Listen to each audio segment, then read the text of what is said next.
James Archer is back. Welcome to the Spirit Verse. The Debt Collector, Helbrook Branch. Episode 1.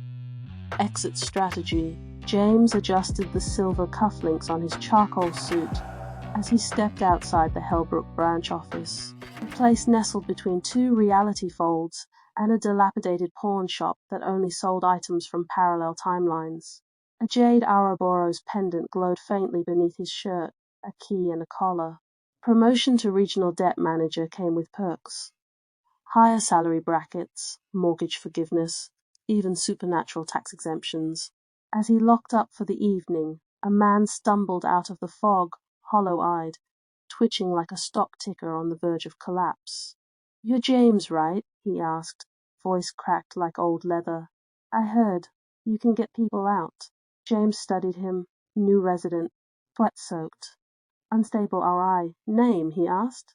"Darren Tokes, former hedge fund manager. Moved here thinking it was a quiet investment opportunity. Real estate was cheap. I didn't know about the Easter parade, or Mandy May. No one warned me about the screaming windows or the way my stocks whisper at night." James exhaled through his nose. "Helbrook is a haven. If you're marked financially, spiritually, this town buffers you from liquidation." "I can't sleep," Darren hissed. "I see my portfolio in my dreams bleeding red. I'll trade anything. Stocks, crypto. My off-grid Cayman account. Just let me out."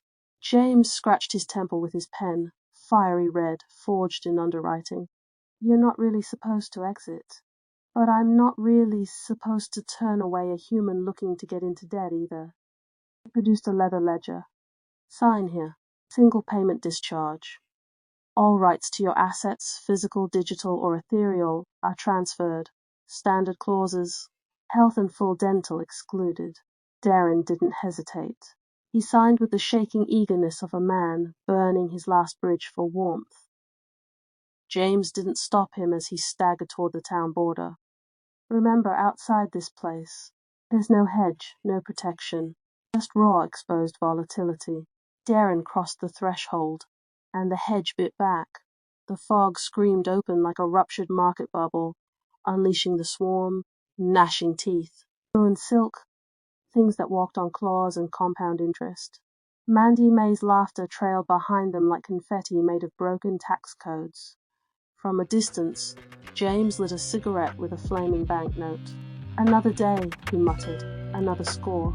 He turned back toward the office, already calculating the lifetime annuity value of Darren's debt.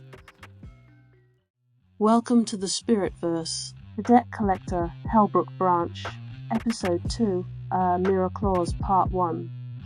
James spotted man just before sunrise, skin sallow, pinstripe jacket soaked through with dew and something darker.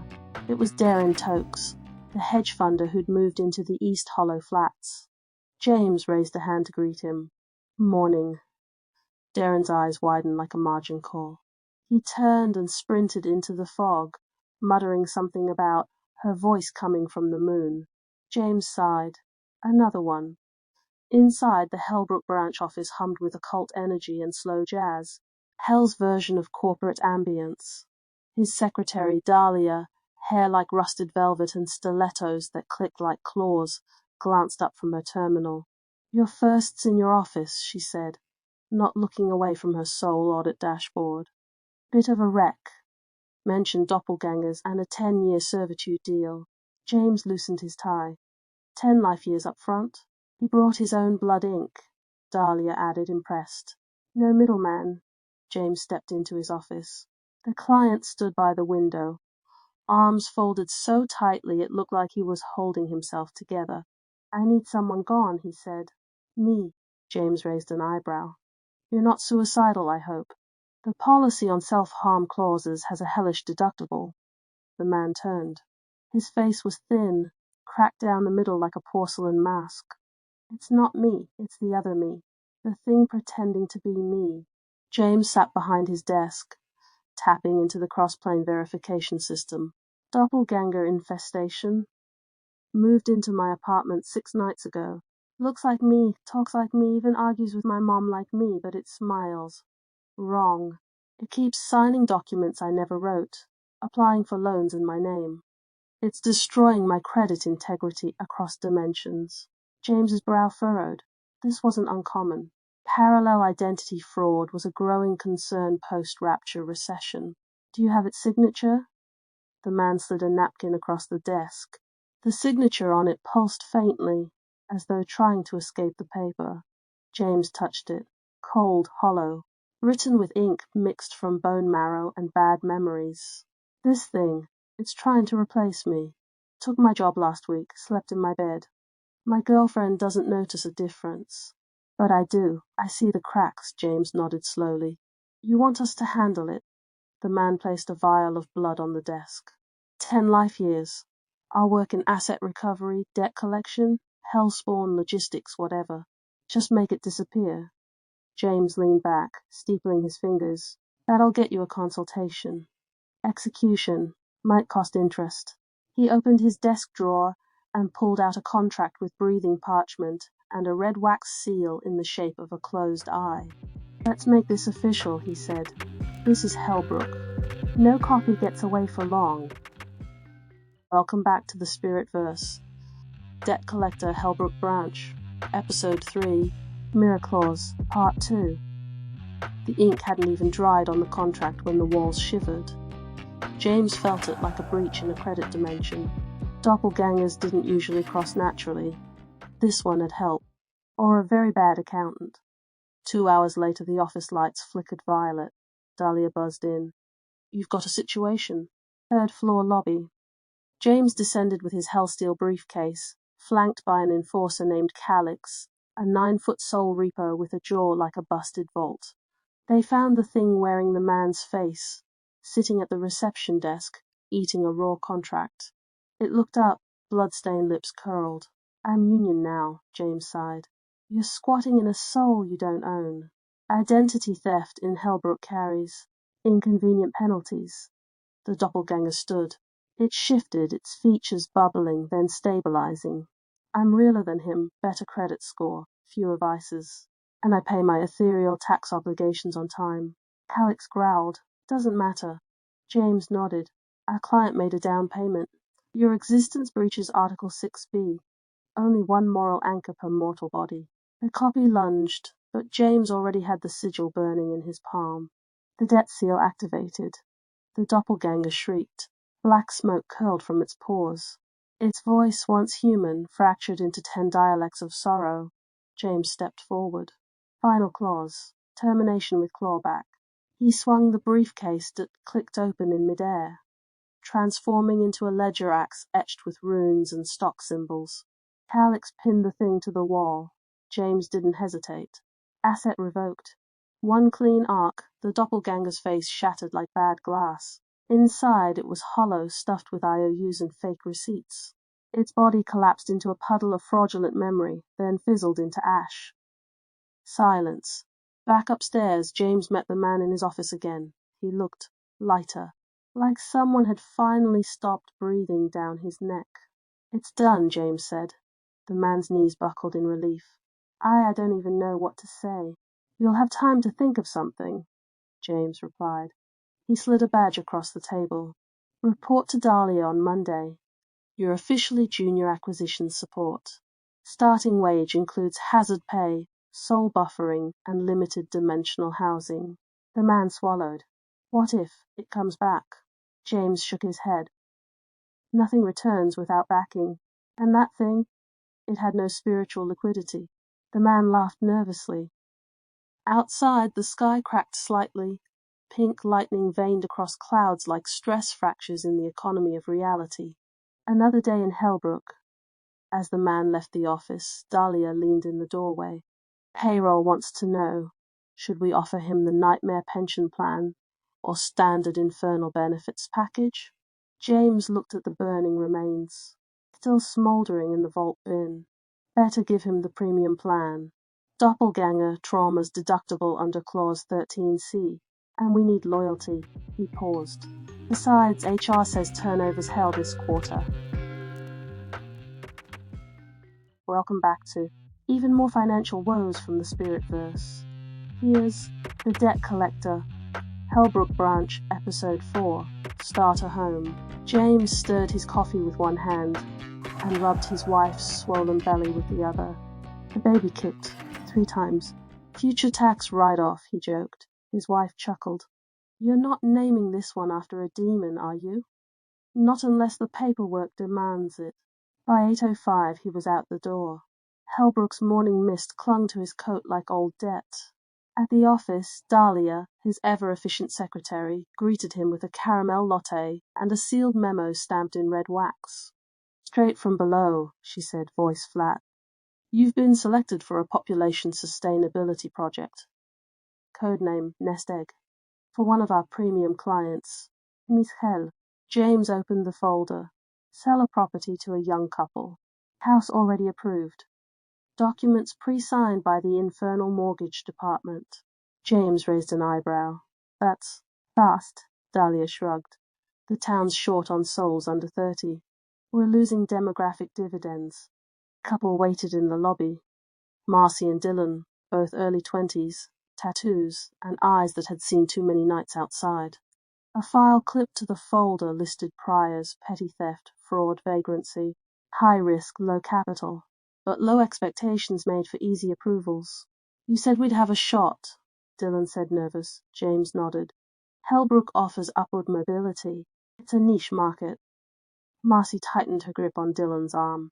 We want a future, kids, clean slate. James smiled like a loan officer. Then I've got the perfect starter home. You'll be owners in perpetuity. They followed him to a property on the edge of town. The house was modest 2 beds, 1 bath, freshly remodeled after the last incident. Still smelled faintly of sage and burned regret. Inside the air was heavy. The floorboards creaked like they remembered every name. Marcy was first to notice what's in the walls. James kept his tone even. Legacy echoes. Harmless. The kitchen had new appliances. The basement had a reinforced lock. The nursery upstairs had a mobile that spun on its own. The contract's simple, James said. Live here. Raise 2 children born on Helbrook soil. After that, full ownership is transferred. Dylan hesitated. What happens if we leave early? James didn't flinch. The house reclaims itself, with interest. They signed anyway. James left the keys on the counter. Back at the office, Dahlia raised an eyebrow. Did they take it? Like a no-interest teaser rate, he replied. She looked out the window. They won't read the fine print. No one ever does, James said. Outside the wind shifted. Somewhere under the floorboards of their new home, something murmured softly, like it had just been fed.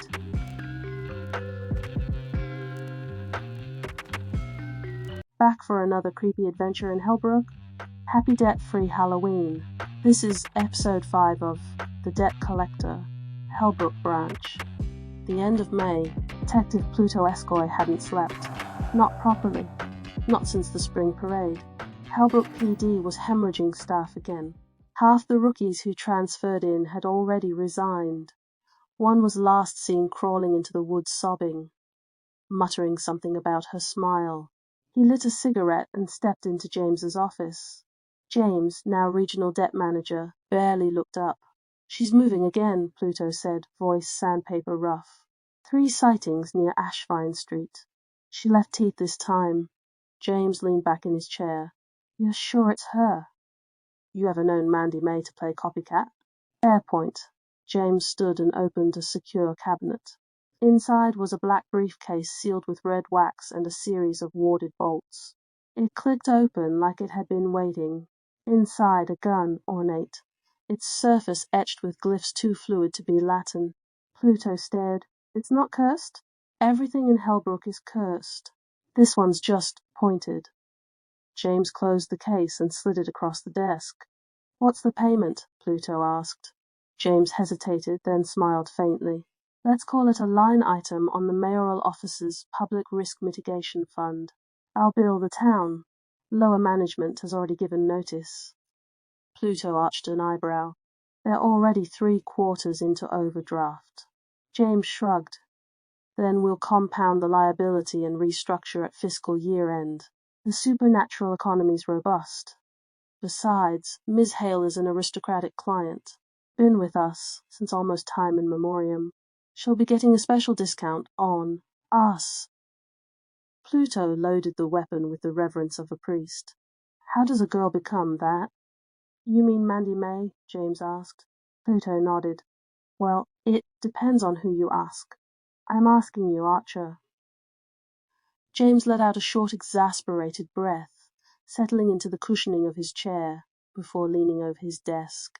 "If you're asking a supernatural bureaucrat like me, then I'd say she started as a debt," James replied. "Someone gave something up too early. Youth, memory. It twisted. Now she collects what's owed by reaping chaotically across Helbrook." Pluto ran a finger along the weapon's barrel. "And Miss Hale can't tolerate that, can she?" Pluto said, a strand of sorrow running through his words. "Exactly." James replied, his voice quiet and flat. "Think she remembers being human." James looked toward the window, the ever-present Helbrook fog curling like tendrils of unpaid interest. "I think she remembers what it felt like. That's worse." They sat for a moment, the quiet of Helbrook thick around them. Sometimes, Pluto said, "I wonder if this town is a test, like purgatory, or a vault where the universe stores broken things." James didn't respond immediately. "Or maybe it's just a loophole," he finally said. "A place between payment and consequence." Pluto stood, holstering the gun. "I'll end her, if I can." "If you can't," James asked. Pluto exhaled smoke. "Then I become the interest on someone else's debt." Detective Escoy left the office, the door clicking shut behind him. Outside, the fog parted just enough to let through the distant sound of humming, high-pitched, childlike. Mandy May was waiting. "Happy Hocus Pocus Halloween! This is the last installment for our holiday marathon Creepo Nanza. Thanks for sticking with me. This is the Debt Collector, Helbrook Branch, Episode 6, Hazard Pay." Our rain had started just after the final shot. The gun was still warm in Detective Pluto Escoy's hand, its runes faintly pulsing beneath the chamber. Smoke curled from the barrel, dancing in the air before mixing with his cigarette drag. Mandy May was gone, for real this time. He sat on the curb, the brim of his soaked hat shielding a tired scowl. Across the road, a squad car idled quietly. In the back seat, a girl 16, maybe 17, wrapped tight in a wool blanket, stared straight ahead, her eyes wide and unblinking. Leah, that was her name. She hadn't screamed. Not when they found her curled under the rusted bandstand. Not when she saw Mandy's body collapse into something that looked like charred porcelain filled with teeth. The paramedics had already cleared her, no broken bones, no internal bleeding. But trauma wasn't as visible as a puncture wound. "Another survivor," muttered Pluto, watching the girl. Behind him, black SUVs marked with the gold fire emblem of the Infernal Agency arrived. The cleanup crew stepped out in suits that shimmered faintly in the mist. Glyphs lit up on their gloves as they approached the remains, now frozen mid-disintegration. "Tagged, verified, and claimed," said the crew leader, a woman with gray eyes and a clipboard.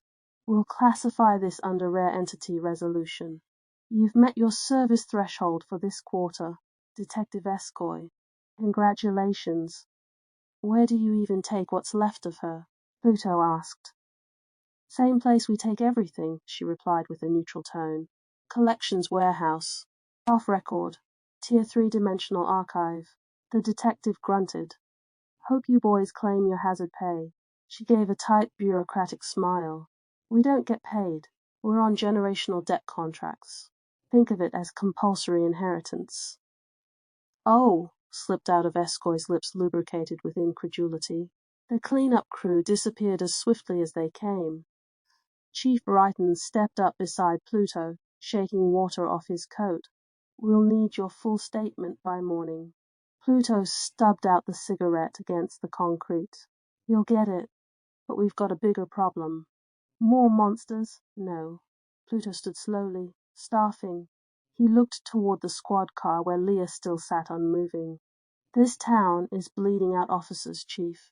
Mandy was a mid-tier entity, and I barely managed to handle it alone. No backup, no second gun. I was just a lucky son of a witch this time.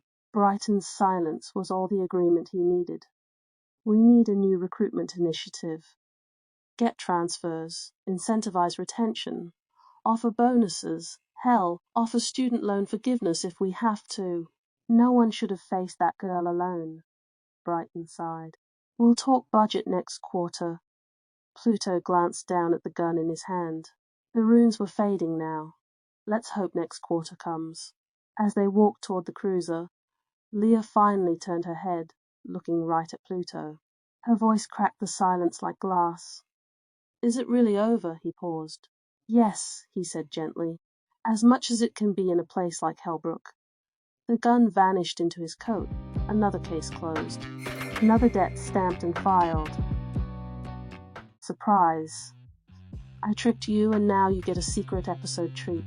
Enjoy the real last episode of our Halloween Shorts marathon. This is The Debt Collector, Helbrook Branch, Episode 7, Loop Clause. The revolver landed on James's desk with a metallic thud, still faintly warm from use. Detective Pluto Escoy didn't sit. He just lit a cigarette, gave a curt nod, and left. James stared at the firearm for a moment, its obsidian barrel, the quiet hum of the runes engraved around the cylinder. Another case closed. Another line added to the town's karmic ledger. He slipped the weapon back into its secure warded drawer, locked it, and glanced at the clock. Barely 9 a.m. right on cue, his secretary crackled over the intercom. Walk in for you, boss. No appointment. James buzzed her through. The woman who entered was all raw nerves and dirt-smudged jeans. Her coat hung crooked. Her hair matted like she'd slept in a field. Her eyes were wide and wet, darting like a cornered animal. I'm sorry, she said, her voice hoarse. I don't know who else to talk to. James motioned her to the chair. Take your time.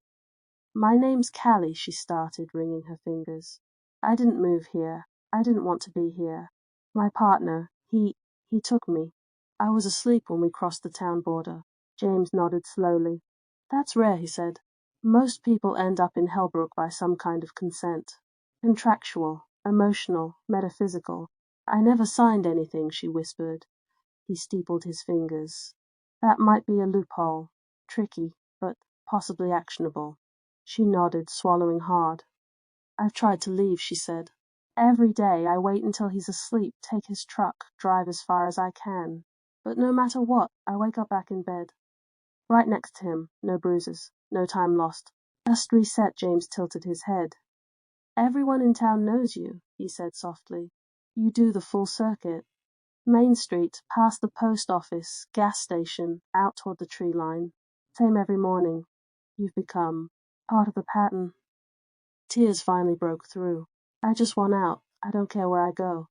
I just want to live my life without waking up next to someone who thinks I belong to him. James leaned back. I had a similar case, he admitted. Man begged to leave, tried to buy out. Ended poorly. She looked up. But your situation is different, he added. Non-consensual entry into Helbrook might give us legal ground under the Township Admission Charter, especially Section 7B, relocation via deception. Her brow furrowed. What does that mean? It means there may be a legal precedent for your release. It'll take work and time, but I'll help. Why? She asked. He stood, walked to the coat rack, pulled down an old hotel key, marked Safe Stay In. Room 3A. Because this town doesn't offer many second chances. And I've got kids, a daughter on the way. I'd want someone to help her if she were ever trapped. He pressed the key into her palm. Go rest, hot shower, safe walls. You'll be off-grid there, no resetting. An enforced law by Ms. Hale herself. I'll come for you in 2 days. She looked up at him like he'd just broken the cycle already.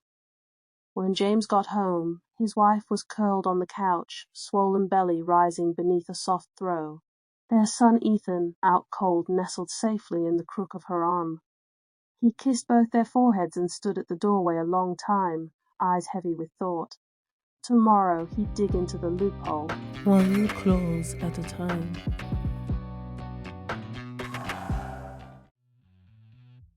Welcome back to The Debt Collector, Helbrook Branch Episode 8, Seitan Coffee End. The returned James Archer stirred his coffee absently, letting the rich, bitter aroma curl through the early morning air. Across the booth, Detective Pluto Escoy sat nursing his own cup, both men too tired to fake much more than a nod of mutual understanding. It was rare to catch each other like this at Seitan's Hots, the local coffee shop squeezed between an abandoned church and a locksmith no one ever saw open. Never thought Easter would end like that, Escoy muttered, glancing out the window as if half expecting Mandy May's ghost to saunter down Main Street. James gave a dry chuckle. Unpleasant business, but necessary. Escoy's mouth tightened into a grimace. Still feels wrong, the other May kid. Hasn't been seen since, couple days now. James leaned back, studying the detective. Even in the soft morning light, Escoy looked worn thin, frayed at the edges. You did everything you could, James said quietly. Helbrook doesn't always give happy endings. But you gave this town a fighting chance. Escoy nodded but didn't look convinced. Then the soft tink of the bell above the shop door loomed into focus. Both men turned instinctively. Two girls stood there, muddy and scratched raw. The older one, maybe 15, clutched the hand of a smaller child so tightly her knuckles stretched with a shiny pallor. The little girl blinked up at the crowd. Mandy May, the coffee shop froze. Chairs scraped, cups clattered back onto saucers. Low murmurs swept the room like a wave. Behind the counter, Mr. Lou May dropped the mug he was drying. It shattered unnoticed. "Leanne!" he gasped, grabbing his wife's sleeve. Together, they rushed from behind the counter, tears already spilling down their faces. They collapsed to their knees in front of their daughters, clutching them both in fierce, shaking embraces. The room erupted, cheers, applause, sobs muffled into sleeves. James watched it all, feeling something heavy and leaden shift inside his chest. Across the table, Detective Escoy dropped his head into his hands, just for a second, exhaling a shaky, broken breath. When he looked up again, there was something lighter in his eyes, something closer to peace. James smiled faintly.